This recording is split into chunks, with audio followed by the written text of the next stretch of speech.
Hey guys, Michael J. Crawford here, and welcome to day 28 of our 40-day fast. Today we're going to be reading from the Gospel of John, chapter 18, verse 39, through chapter 19, verse 16. After he had said this, he went out to the Jews again and told them, "I find no grounds for charging him. You have a custom that I release one prisoner to you at the Passover. So, do you want me to release to you the King of the Jews?" They shouted back, "Not this man, but Barabbas." Now, Barabbas was a revolutionary. Then Pilate took Jesus and had him flogged. The soldiers also twisted together a crown of thorns and put it on his head, and threw a purple robe around him. And they repeatedly came up to him and said, "Hail, King of the Jews," and were slapping his face. Pilate went outside again and said to them, "Look, I am bringing him outside to you to let you know I find no grounds to charge him." Then Jesus came out wearing the crown of thorns and the purple robe. Pilate said to them, "Here is the man." When the chief priests and the temple police saw him, they shouted, "Crucify! Crucify!" Pilate responded, "Take him and crucify him yourselves, for I find no grounds for charging him." "We have a law," the Jews replied to him, "and according to that law he must die, because he made himself the Son of God." When Pilate heard this statement, he was more afraid than ever. He went back into the headquarters and asked Jesus, "Where are you from?" But Jesus did not give him an answer. So Pilate said to him, "You're not talking to me?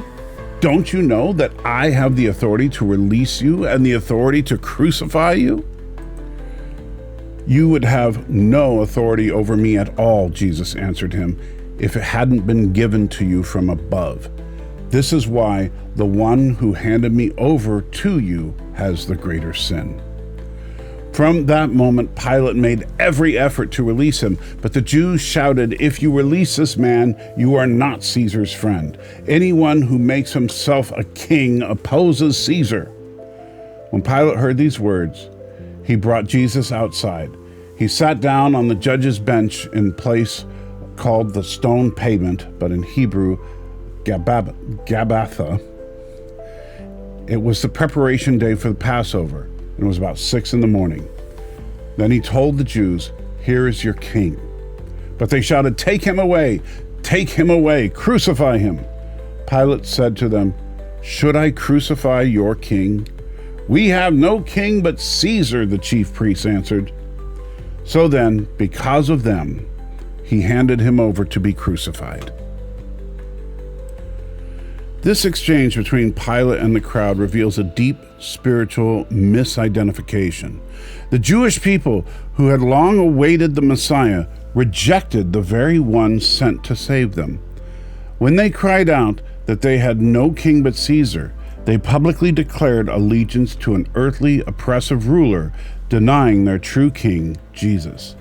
This moment encapsulates the question Pilate indirectly asks, "Who is your king?" The leaders and the crowd chose political power and self-interest over a humble, sacrificial kingship of Jesus. For us today, this question is just as relevant. Who is your king? Who is the one we allow to rule over our hearts and lives? The crowd in this passage misidentified their king, choosing an earthly leader instead of embracing the eternal, heavenly king standing before them. Every day, sometimes in big dramatic ways, but oftentimes in simpler everyday choices, we face similar decisions. Do we prioritize worldly power, success, or comfort over allegiance to Christ? Jesus' kingship is unlike any earthly authority. He reigns with love, humility, and truth. When we acknowledge him as our king, we submit to his rule and embrace his values, sacrifice, mercy, and righteousness. Yet, like the crowd, we can sometimes be tempted to turn away, seeking control, influence, or comfort from other kings in our lives.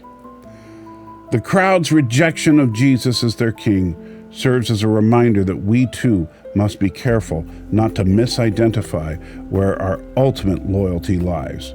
We are called to make Christ the King of our hearts, above all other allegiances. Only He can offer the peace, salvation, and eternal hope we seek. As we reflect on this passage, let us declare with our lives, Jesus is our King. Begin praying with Psalm 2, verse 6. I have installed my King on Zion, my holy mountain.